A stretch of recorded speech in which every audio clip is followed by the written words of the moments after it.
city. So we're very delighted that we can see all of you today. Thank you for coming to our Luncheon Talk series. My name is Lawrence Chan.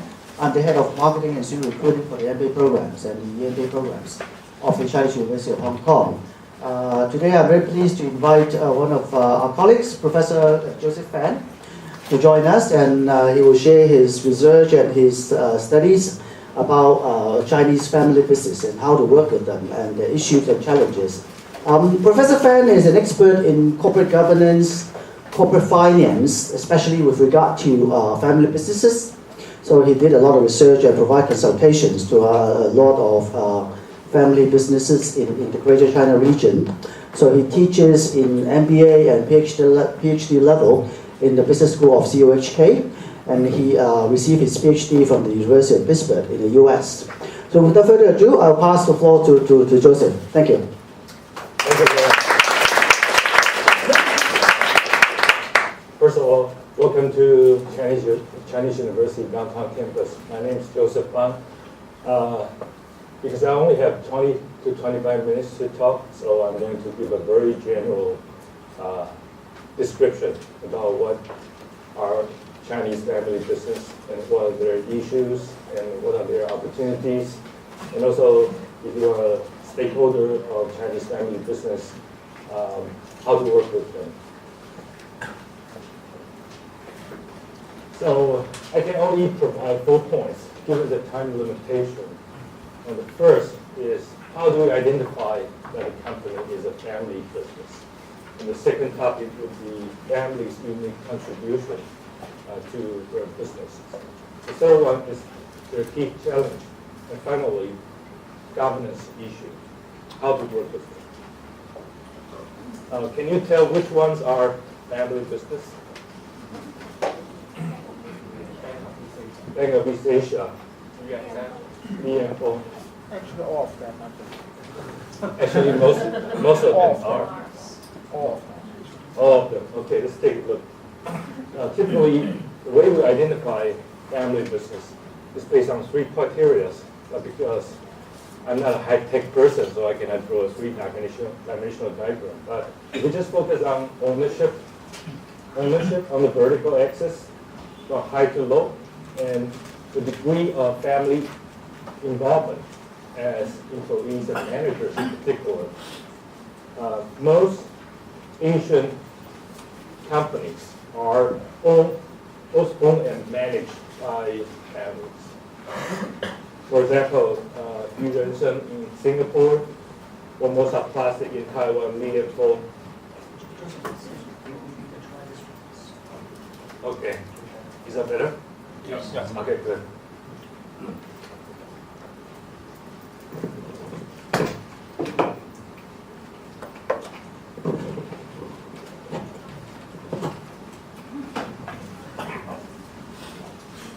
Bank of East Asia is on the border.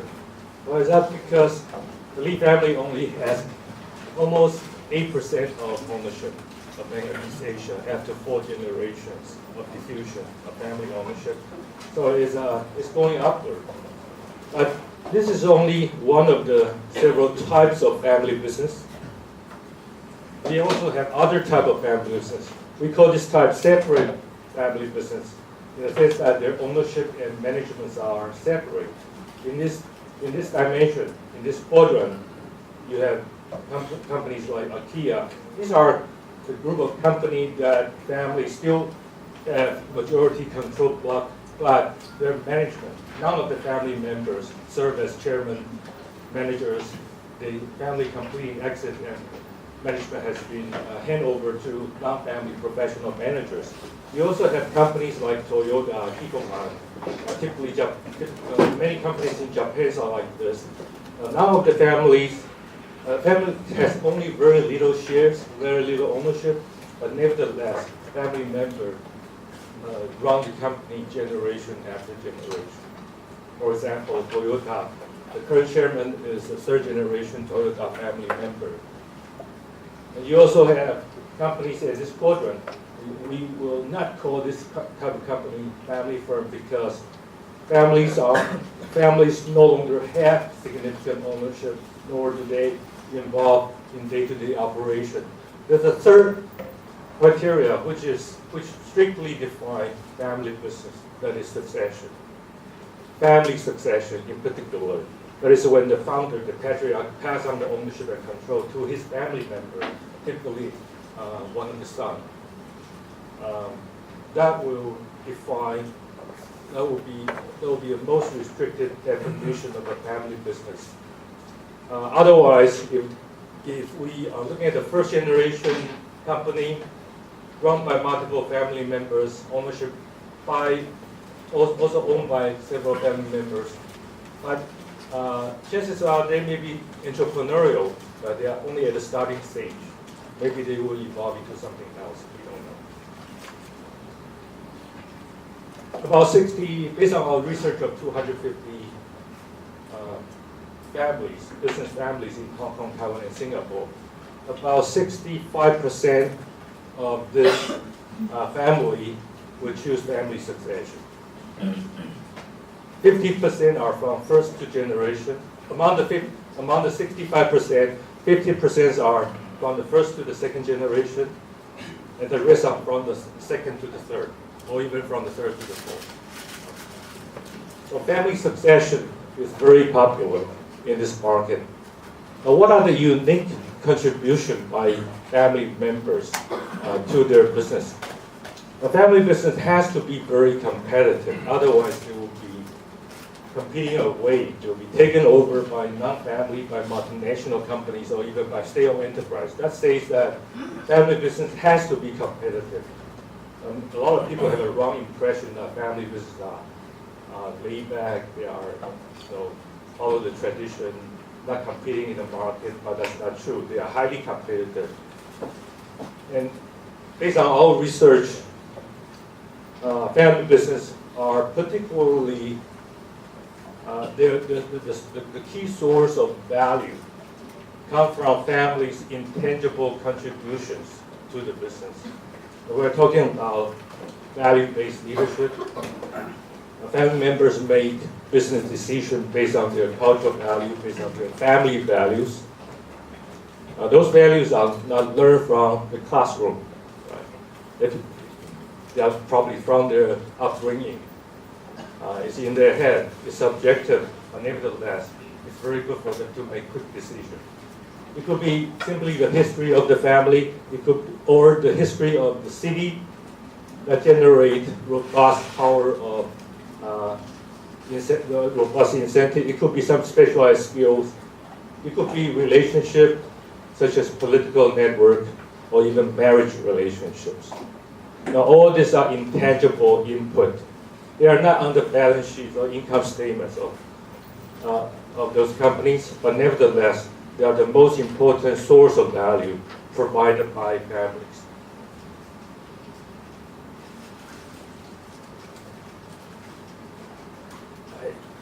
I got stuck. Turn it on. Okay. This is just, everyone knows him. He shook hands with every single leader in the past. Whenever Li Ka-shing got sick, the stock price of Chongqing and affiliate companies went down. Nothing else has changed. So what does it tell us? It says that a substantial part of value, business value of the Chongqing Group comes from the unique contribution by this gentleman. So Li Ka-shing tomorrow, if he retired, decides to sell his business to any one of you, he wants $10 billion, for example, you will only buy it for $5 billion. Why is that? Because you can take over the factory, the management team, but you cannot take over Li Ka-shing's reputation and his political connections. So that's why you have a divergence of market value and the true value of the company. Intangible family contributions are specialized. They cannot be easily transferred across generations or across organizational boundary. And this is not the only type of intangible assets we are talking about. This is a research of 150 families in Thailand. They are all Chinese families, and they are connected through marriages. So we track thousands of marriages of those 150 Chinese business family in Thailand, they marry with each other. So every family eventually will be connected with the royal family. So the entire the Chinese business community in Thailand, they are all connected. They are one super firm, connected by marriage.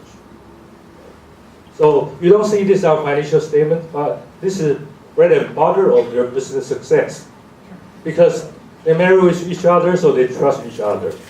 Their sons and daughters are hostage of each other. They do business to the extent they sacrifice their family members' well-being. But hopefully some of them still love each other. We do observe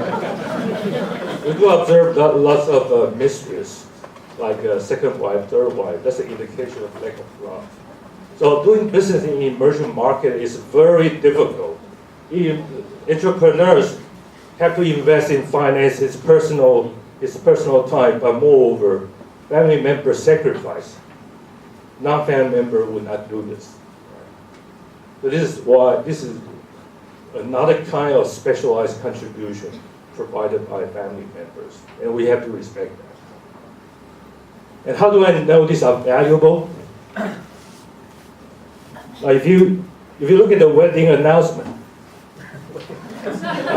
if business family, sons and daughter marry, a political family, another business family, the stock price increased 2 weeks before the wedding. But if you marry your daughter to a professor like me, fortunately, the family business are not hurt, but it doesn't help much neither. It's a red mark. So this is just an interesting way of showing the values there, right? The network, the value of marriage network is there. It's real, intangible, but a lot of people ignore it.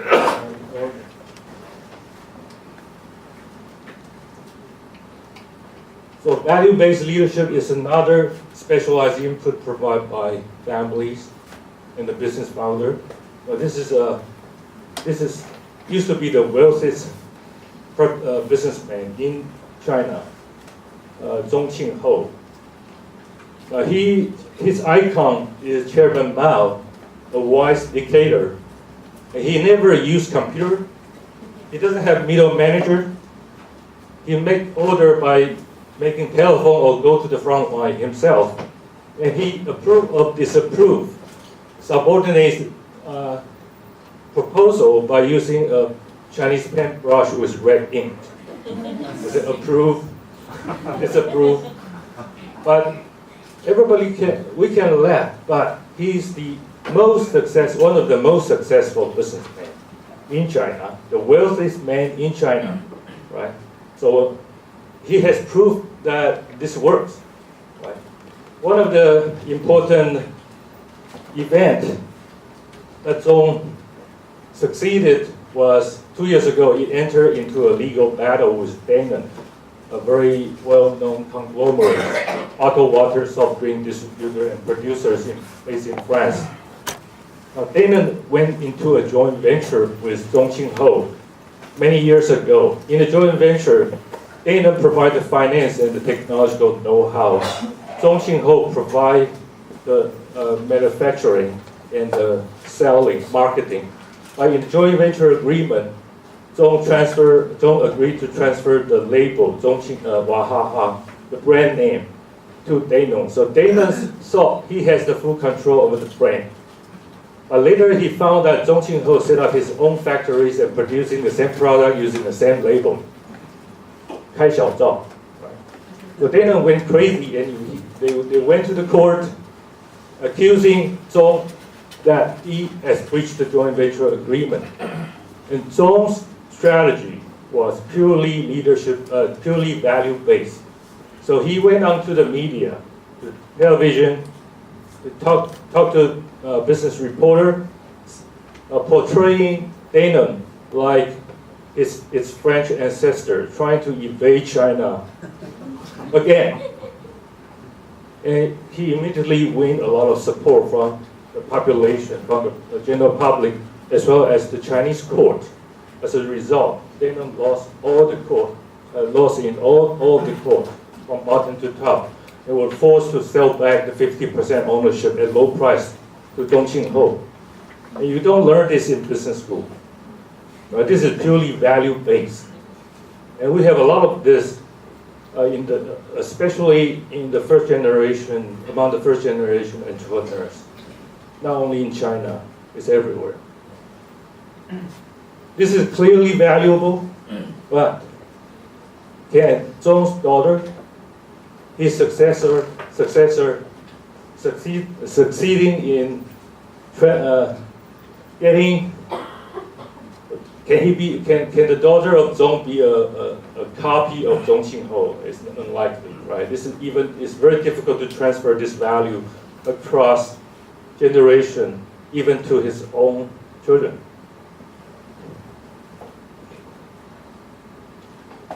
So here comes the challenge.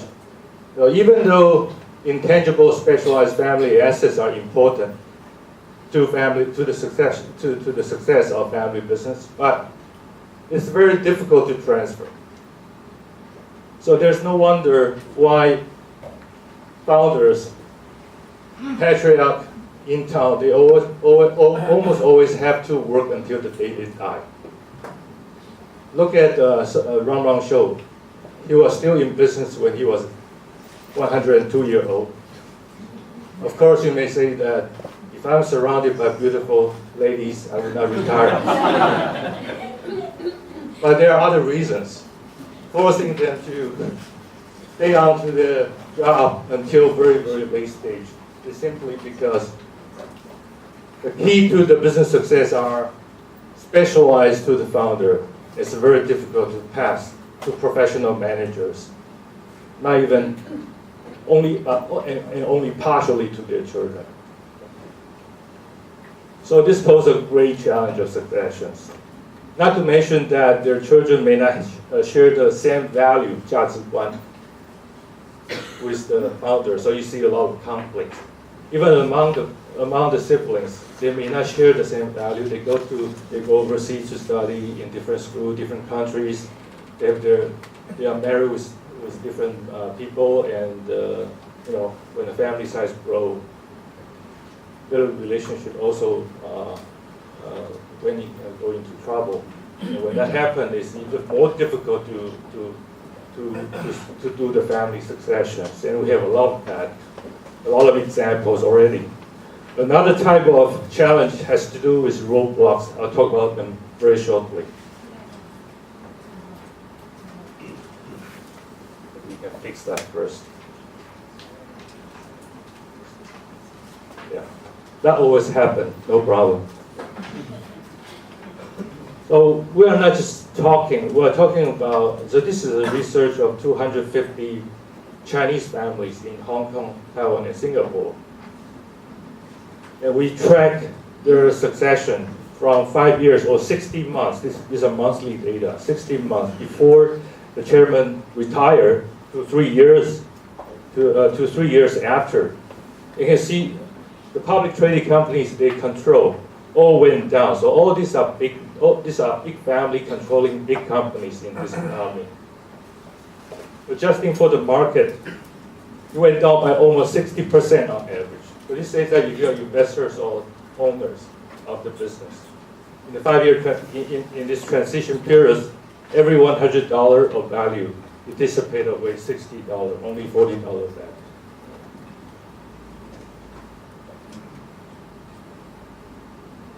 You might think that Hong Kong is the most advanced economy among Singapore, Taiwan, but Hong Kong did the worst. It was negative 120%. What does it mean?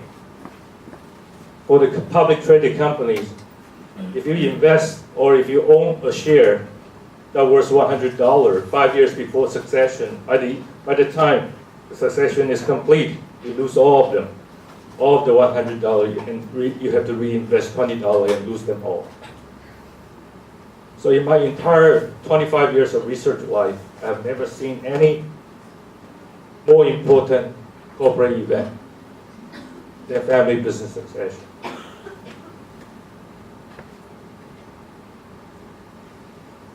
Other than difficulty of transferring intangible specialized family assets, there are other reasons why continuity of family business are difficult.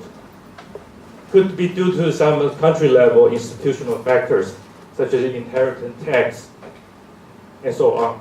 It could be also family specific issue, for example, the harmony of family members, the value differences of family. It could be also related to financing growth.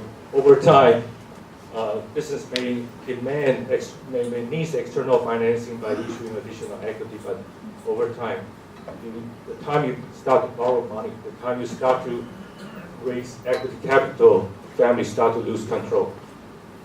It could be also due to some market factors.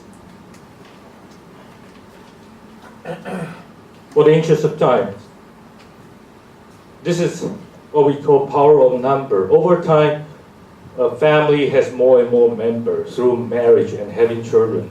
Now this is when their family in France, it has 950 shareholders, over 200 years, over more than 200 years. Now the problem of keeping the family together and keeping the business going on is tremendous. How can we make them one voice? Right. The husband and wife, Chinese only need two persons to have conflict. Right. But this French family, they know the secret. They know how to consolidate the interests of 950 family shareholders. And this is something that Chinese families don't have. They have very robust family governance, and often formally written into family constitutions and properly enforced. A Chinese family typically don't do that. They have implicit codes, and the implicit codes are not shared among family members. They are typically only in the mind of patriarch. This often poses problem. Of course, the power of number also pose other issues, which I'll briefly touch next. Chinese family also have the opposite side of the power of number problem. That is, we have too few children over time. In China, we don't have one child policy. Right? And how can you pick successor? There's no choice.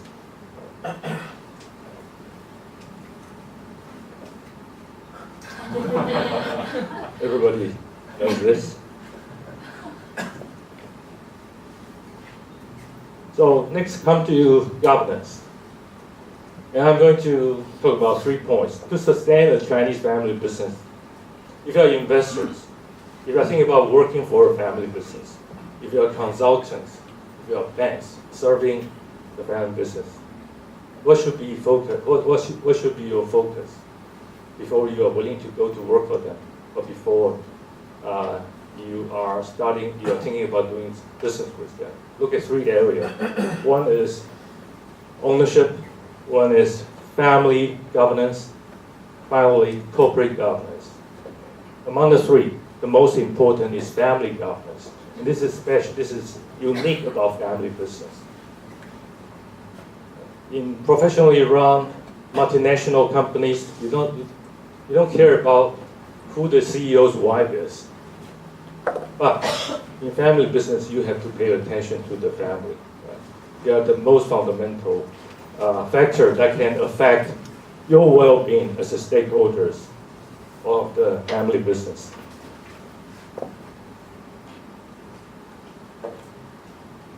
Our ownership challenge. You may also want to look at how well the ownership is structured. Some family never divide the pie. The patriarch, before he passed away in his will, will say that the family can never be break up, the family wealth can never be break up, and he will typically appoint a family family manager to manage the family wealth, and then distribute the wealth to family member according to his will. Henry Ford is like that. Right? This is what we call family communism. And this typically do not last long.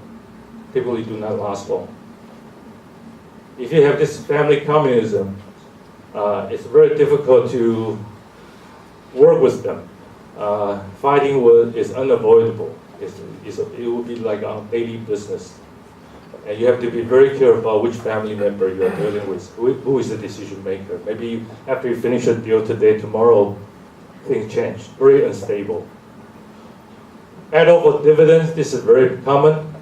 Some patriarch concentrate their own, some patriarch hand over the ownership to the son and ask the son to manage the company, but he also allocate minority stake to daughters. And daughter's interest is to take dividends, to cash out as soon as possible. But the manager, family manager, want to reinvest in the company, so conflict can arise within the families because of the ownership design issues. On Friday evening, I'm going to just talk about ownership design to another group of people. And this is a very important issue, but unfortunately, the industry and also business families, they often do not know even the principle of ownership design, and a lot of education is needed. The tendency of diffusion across generation, if the patriarch distribute the ownership to the next generation keep doing that, and so on and so forth, quickly the family business can lose control, right? You have too many owners. How do you consolidate interest? Critical minority, perpetual ownership. We often observe problems associated with that. For example, what do we mean by perpetual ownership? A lot of patriarch prefer the business to stay in the business forever. And in order to do that, they use many different means. For example, family trust. So if you transfer the ownership to a trust, the family member have no rights to sell the shares and walk away. So indeed, the ownership can be protected by the trust on a perpetual basis. However, based on our research of 80 trusts controlling public traded companies in Hong Kong, they typically, the business side usually don't do well, and family usually fights a lot because they cannot use the share transfer to resolve conflict. And they are forced to be tied together under a painful and disharmonious relationship on a long-term basis. And therefore, and not to mention, the business will continue to decline because of the fights. You don't have to go far to find example, right? Do you know how much value has been dissipated with this family? This is the net of market stock return accumulated from 3 years before to the current year. The Sun Hong Kai property has already lost 60% of value. That means about every $100 you invest 3 years ago, if you hold on to the Sun Hong Kai share, now it's only $40. And this number is exactly the same as the research we have done for other 250 families.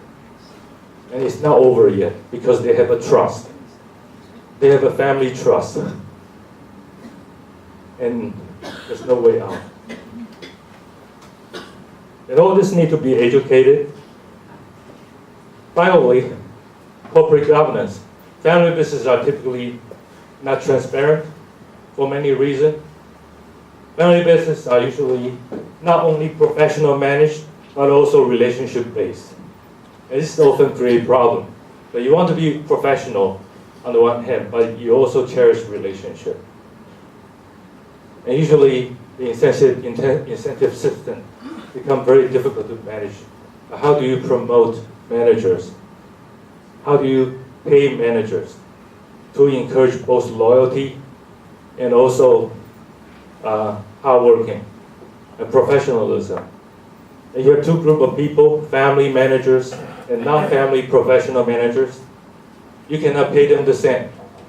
And they are promoted at different speeds. So how do you make them work together?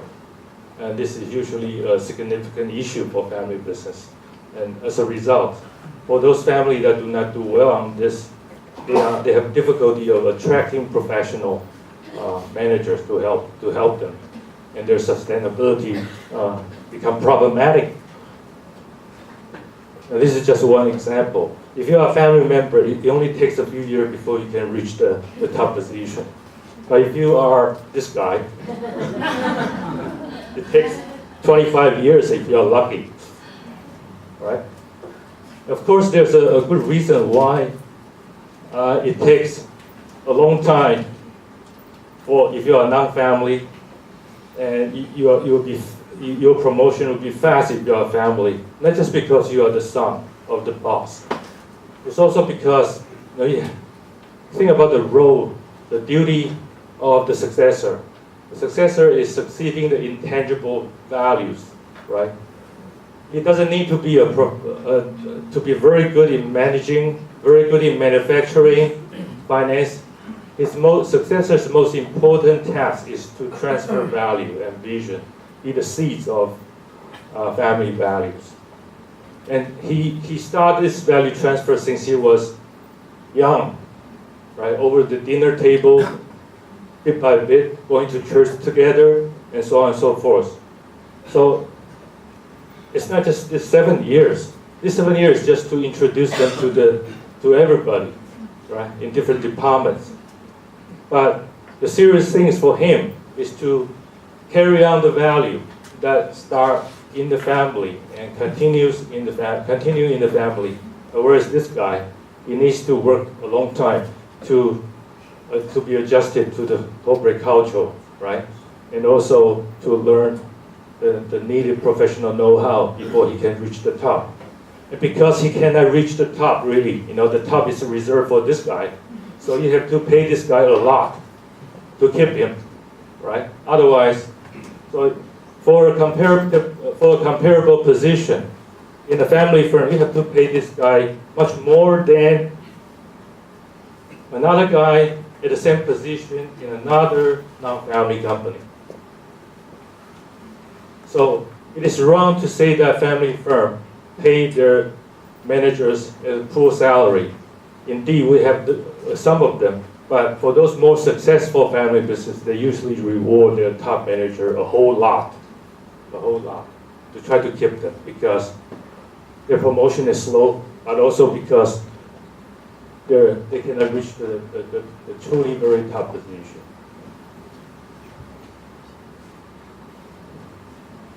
So I only have this much time. The rest of time is for your question. Let me summarize. Family businesses are competitive, but they also face challenges.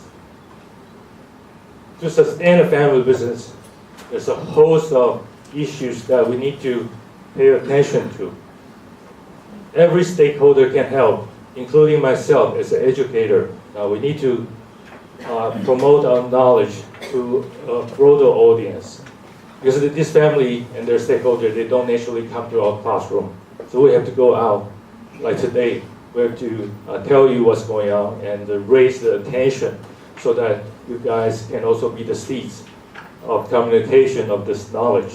What do they have to do? They have to have the ability to create, preserve, and transfer intangible family assets. They need to be innovative, and they need to be entrepreneur. I mean, the second generation, the new generation, so that they can transform their business and bypass the various roadblocks. And they have to be they need to have very robust family governance to hold the relationship among family members. They also need a very good ownership and corporate governance design to protect the assets and to make sure there's enough incentive for growth and continuity. Least but not the least, we need to build reward system to encourage, to incentivize professional management team.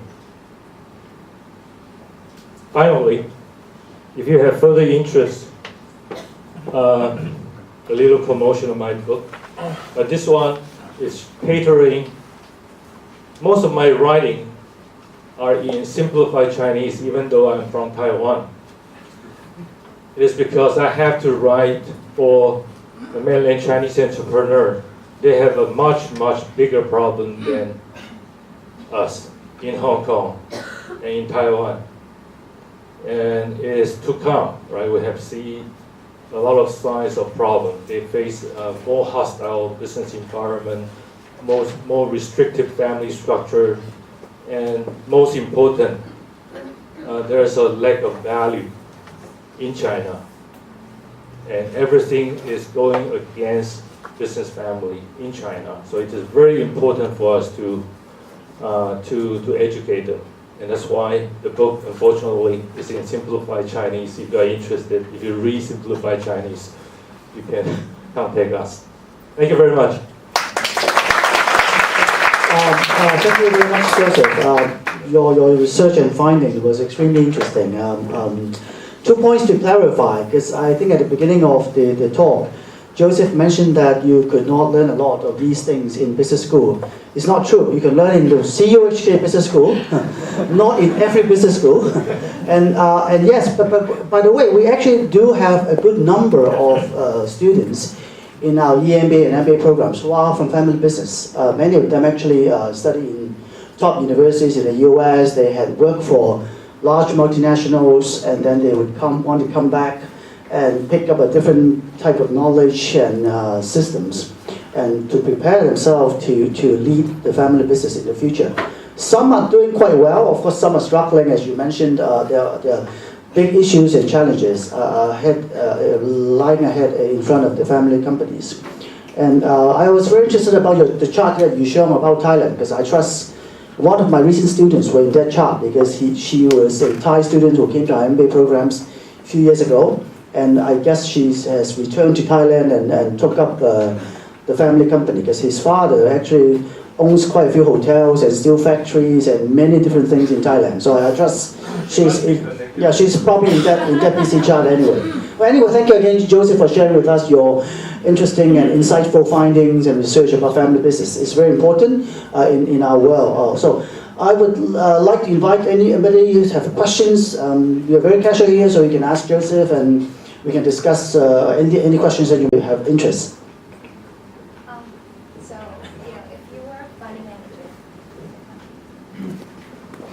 if you were a fund manager, which family listed stock would you short today? Actually, I was contacted by short sellers in the United States when I first disclosed the research. So that was a great question. But unfortunately, after analyzing those stocks, I found them typically have very low liquidity. To be able to short sell, you need to start with reasonable liquidity. So the answer is good idea. But most of the family business, they only have minority stock floated. Most are closely, tightly held by family. So, and investor, because of corporate governance issue, they are typically not very interested in those stocks. And as a result, it's difficult to short sell those stocks. The second part to my question is, could you elaborate more on the family governance in China, because it's a one-child policy? So, I mean, how do you structure that? How do you structure your will? Yeah. There's a lack of research, so I don't have a number, but I have talked to many hundreds of Chinese entrepreneurs, mostly younger than me. This is a typical profile. They're only like about 40, slightly over 40. And what they do is they typically send their children to overseas. They have only one child, send their child overseas, so as their wealth. And their intention is to mostly exit their business. They are frustrated by the environment. They are also frustrated by their child, their only child, not interested in running their business, but they're interested in their money. And also a child, second generation, they are more interested in being a trader rather than a person working in a factory. So they want their parents' money to be a private equity investor, and that's there's a value differences. Actually, I don't know what is the value in China based on my interview with those entrepreneurs. There's no religion. There's no family. Many of them, when I interviewed them, they are with another woman. it's very hard to imagine that in that family structure, how can you transfer value, educate your children when you are doing something else? So that's why I think it's very chaotic and very worrisome. Their continuity is highly questionable, as indicated by their intention of sell their business and send the money to overseas. It also says that they are very insecure. Right? Their business strategy are very short-term oriented. They want to diversify into whatever business they can make short-term money, like real estate, even if they have no knowledge at all in this business. And this is a reflection of lack of security, right? There's no desire to do things for the long term if you have high uncertainty in the near term. So this is a typical profile of Chinese entrepreneur, especially medium, small-sized company. Only very, very few entrepreneurs that I talked to thought about continuity,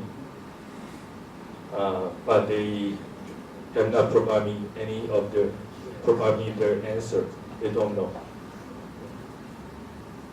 and they think they are young. They can still wait.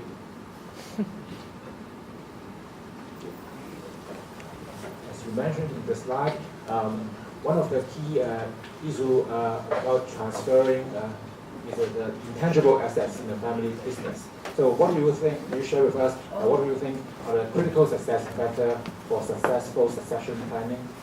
I think the most critical succession factor is family governance.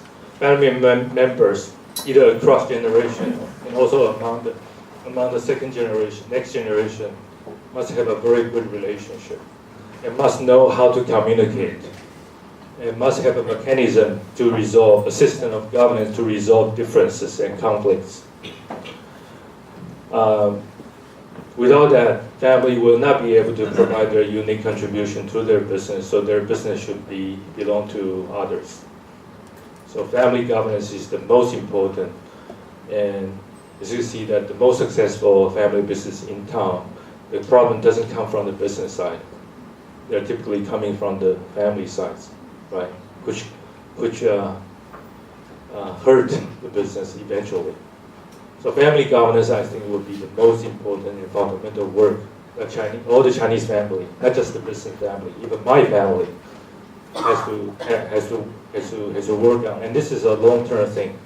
It start the day when our children are born, right? How do we educate them? How do we communicate with them? I always teach my child the same thing as my parents taught me. Say, you are the brother, you are the elder brother. You have the decision rights because we are Chinese. But you have to always take the smaller share. And I learned it from my parents, and my children learn from me.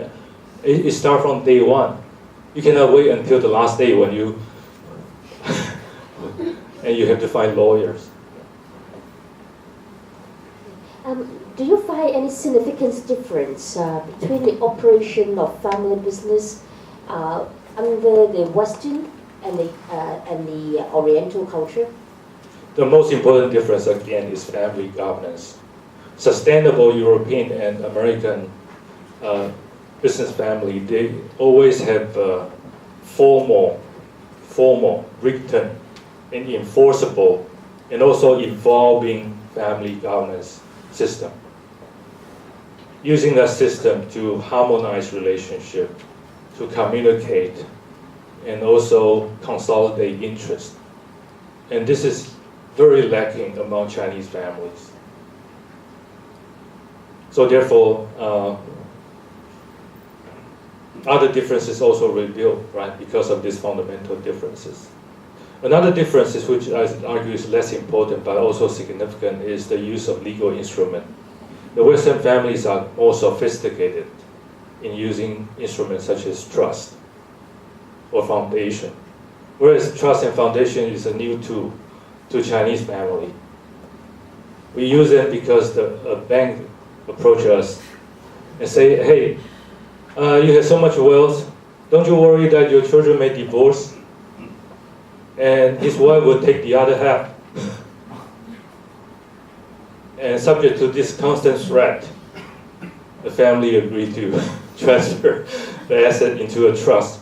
But forgetting about there's a trust, in addition to trust, you have to have detailed mechanism so that the trust can confront future uncertainty. Right? Even with a trust, a divorcing wife can still take the assets from you. But look at it as CUHK, right?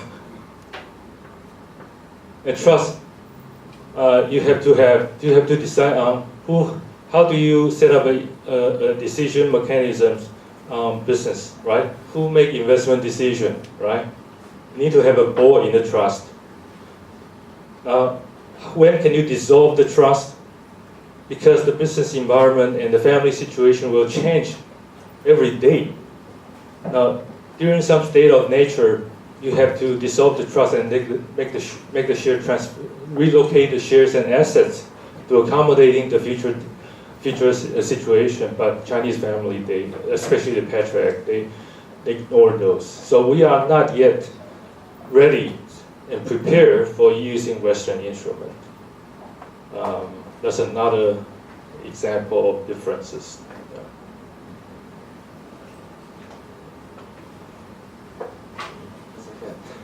In your research, do you find any difference between public listed and privately held family business in terms of successions or continuity of business or the challenges they face? Yeah, medium and small size business usually have, their problem is different. There's a lack of interest of succession.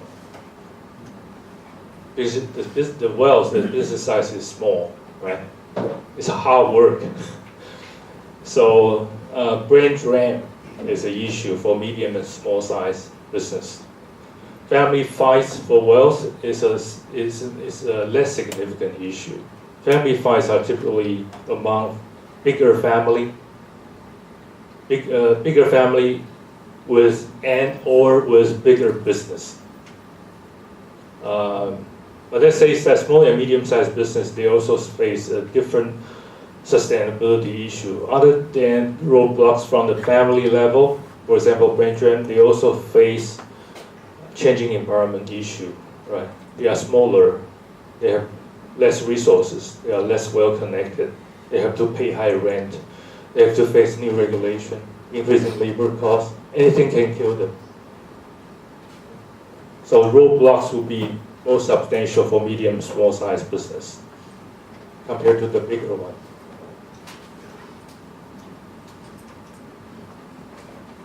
Any other question? If there's no question, you are welcome to stay in touch with me. My email address, everything, information is on the Chinese University website.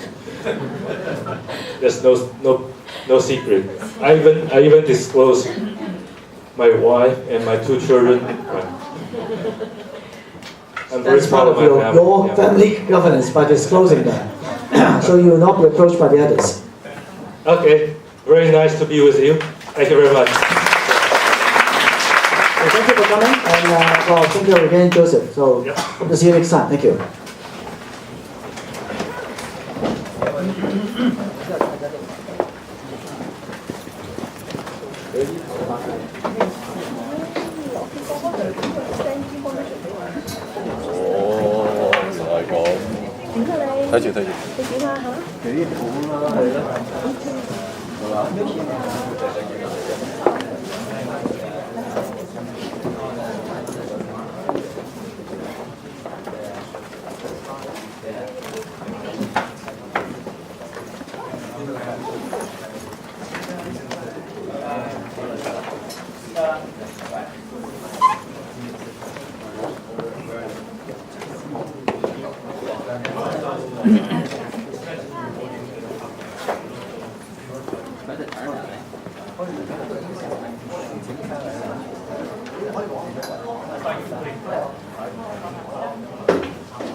It's very important to keep the family.